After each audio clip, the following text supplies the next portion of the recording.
जय गुरुदेव, जय माँ काली। देखिए, अगर आप किसी भी तरह से अपनी कुंडलियों पर आप ध्यान कर रहे हैं, आप चाहते हैं कि आपका कोई भी चक्र जागृत हो जाए, आप किसी भी चक्र पे आप कार्य कर रहे हैं, तो उससे अच्छा बेहतर ये होता है कि आप केवल आज्ञा चक्र पर ध्यान करें।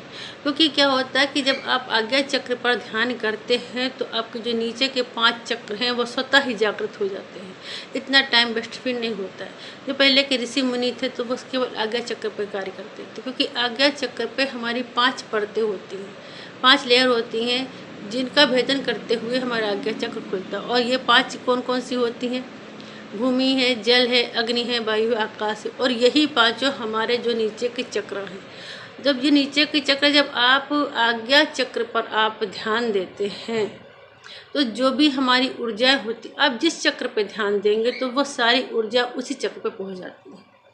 जब आप आज्ञा चक्र पर ध्यान देते हैं तो हमारी सारी ऊर्जा जो है वो जाकर के हमारे आज्ञा चक्र पर एकत्रित हो जाती है। ठीक है। अब इससे क्या होता है, ये जो पांचों परत होती हैं हमारी आज्ञा चक्र पर, यही हमारे 5 चक्र होते हैं। जैसे मूलाधार चक्र, अधिष्ठान चक्र हो गया, मणिपुर चक्र हो गया, हमारा हृदय चक्र हो गया, विशुद्धि चक्र हो गया। ये पांचों चक्र जो होते हैं, ये हमारी जो 5 परतें होती हैं, 5 लेयर होती हैं हमारे, वो हमारे आज्ञा चक्र में होती है। और इन सब का भेदन करते हुए ही हमारा आज्ञा चक्र खुलता है। ठीक है। तो लोग ये सोचते हैं कि जब हमारा विशुद्धि चक्र खुल जाएगा या जब हमारा ये चक्र खुल जाएगा तभी हमारा आज्ञा चक्र खुलेगा। लेकिन जब सारी प्रोसेस एक ही चक्र पर आपकी हो रही है तो फिर इतना ज़्यादा समय आपको टाइम क्यों लगाना? आप आज्ञा चक्र को ही आप खोलेंगे, आज्ञा चक्र पर ही आप ध्यान देंगे, आज्ञा चक्र पर ही आप कार्य करेंगे, तो वो पांचों जो नीचे के चक्र हैं, जो पांचों परतें हैं, वो स्वतः ही आपकी खुलेंगी।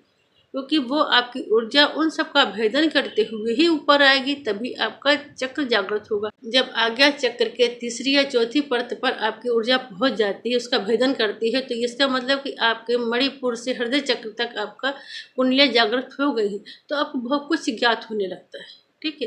तो ऐसा नहीं कि हम नीचे से पूरी अपनी एक ही कुंडली जागृत करें। आप आज्ञा चक्र पर ही कार्य करते हो तो आज्ञा चक्र से ही आपके सारी कुंडलियाँ नीचे की जागृत हो जाती हैं, तब जाके आपका आज्ञा चक्र जागृत होता है। और इन्हीं को हम लोग परत बोलते हैं, कहते हैं कि हाँ, ये आज्ञा चक्र की लेयरें हैं या परत है। ये हमारे जो नीचे के चक्र हैं, ये चक्रों की ही परत होती है। ठीक है। अब क्या होता है, देखिए, अगर आप एक एक करके आप जाते हैं तो नीचे की जो मूलाधार चक्र है या स्वाधिष्ठान चक्र है या मणिपुर चक्र है, यहाँ पर बहुत समय लगता है। और ज़्यादातर नकारात्मक ऊर्जाएं यहाँ पे बहुत ज़्यादा होती हैं, भय लगता है, डर लगता है। हमारे हृदय चक्र पर एक विशाल संसार है और लोग हृदय चक्र पर फंस कर रह जाते हैं, क्योंकि क्या है, वहाँ पर उनको वो दुख सुख अपने पराये इतना मोह माया जकड़ लेती है ना, वो सोचते सब कुछ अब यही है। और इसी तरह से देखा जाए तो हमारा जो आज्ञा चक्र है, हमारे आज्ञा चक्र पर भी एक विशाल, बहुत विशाल एक काल्पनिक नगर भी है। इतना विशाल काल्पनिक नगर है कि ज़्यादातर लोग नहीं जानते हैं और इससे भी फंस के लोग रह जाते हैं, फिर वो कल्पनाओं में ही रह जाते हैं। इन पार तो हो जाते हैं, लेकिन हाँ, अगर आप आज्ञा चक्र पर आप केवल ध्यान देते हैं तो धीरे धीरे ऐसा नहीं है कि हम एक ही कुंडलियाँ जागृत करेंगे तभी हमारा आज्ञा चक्र जागृत होगा। आप उस पर ही ध्यान दीजिएगा, आपके नीचे के जो 5 चक्र आपके पाँचों हैं वो स्वतः जागृत हो जाएंगे, उसी के बाद ही आपका आज्ञा चक्र जागृत होता है। ठीक है। इतनी ज़्यादा आपको उसमें पड़ने की ज़रूरत नहीं है कि हम एक एक चक्रों पर काम करेंगे, बहुत समय लगता है। ऐसे भी जागृत हो जाते हैं आपके पाँचों चक्र। और सबसे बड़ी बात है कि जब भी आप इन चीज़ों पे आप कार्य करते हैं और कोई भी आपको अनुभव होते हैं, तो उन अनुभवों को किसी को बताना नहीं चाहिए। ठीक है। क्योंकि वो फिर रुक जाता है। कभी कभी क्या होता है कि हमारा आज्ञा चक्र जागृत हो जाता है और जागृत होने के बाद भी ऐसा होता है कि हम उसमें कुछ देख नहीं सकते। सारे अनुभव होते हैं, सब चीज़ें होती हैं और जागृत हो जाता है, उसके बाद ऐसे लगता है कि सब कुछ बंद हो गया, अब कुछ भी उसमें महसूस नहीं हो रहा, कोई चीज़ हो नहीं रही है। तो क्या होता है कि हमारे पास बहुत सी ऐसी चीज़ें हैं, नकारात्मक ऊर्जा हैं, हमारे ब्रह्मांड में ऐसी कई नकारात्मक चीज़ें हैं जो हमारे हर चीज़ को कंट्रोल करती हैं। ठीक है। अब जब आप इन चीज़ों को बताते हैं कि हम हमारे साथ में हमारे आज्ञा चक्र पे हमें 2 दीप दिखाई दे दिए या हमारे इष्ट के दर्शन हो गए हैं या हमने बहुत ही दिव्य चीज़ें देख ली, कुछ भी देख लिया आपने, तो क्या होता है वो चीज़ें सुनती हैं फिर उसको रोक देती हैं। फिर ऐसा लगता है कि हमारा आज्ञा चक्र जागृत हुआ था, बंद हो गया, क्या हो गया हमसे कि हमारा अब आज्ञा चक्र काम नहीं कर रहा। लेकिन वो बंद नहीं होता है, जागृत होता है। क्या होता है कि उसको हम लोग ध्यान नहीं देते। अगर आपको है तो एकदम, अगर आपको देखना, अगर ऐसा लगता है कि वो हमारा जागृत हुआ आज्ञा चक्र और अब हमें चीज़ें दिखी, अब दिख नहीं रही हैं, तो क्या होता है कि हम अपने आप को कंट्रोल नहीं कर पाते। जब आप एकदम शांत बैठेंगे, अपने मन को कंट्रोल करेंगे, क्योंकि सारी क्रियाएं सांसों से ही चलती हैं, सांसों का ही महत्व है। अगर आप सांसों पर ध्यान देते हैं, सांसों को आप कंट्रोल करते हैं, सांसों पे आप कार्य करते हैं, तो आप इष्ट से भी, अपने ईश्वर से भी बात कर सकते हैं। इतना महत्व सांसों का होता है। आप अंदर की यात्राएं कर सकते हैं, आप सत्य जान सकते हैं, आप उससे सूक्ष्म जगत को देख सकते हैं, आप अपने आज्ञा चक्र पर भी आप अपना चीज़ें देख सकते हैं। क्योंकि देखिए, कुछ भी करने के लिए अपने शरीर को थकाना नहीं होता कि मुझे बहुत सारा योग करना है, बहुत योगाभ्यास अभ्यास करना है, बहुत चीज़ें करनी, तो इससे हमारा आज्ञा चक्र जागृत होगा। आपको कोई भी, केवल आपको अपने मन को थकाना होता है, ठीक है।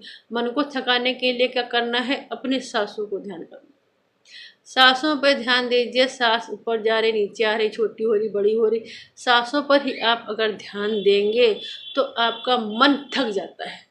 और जब मन थकता है तो मन हो जाता है शांत, और जब मन शांत होता है तो तब पूरी तरह से आप एकीकार हो जाते हैं अपने इष्ट में, अपनी चीज़ों में।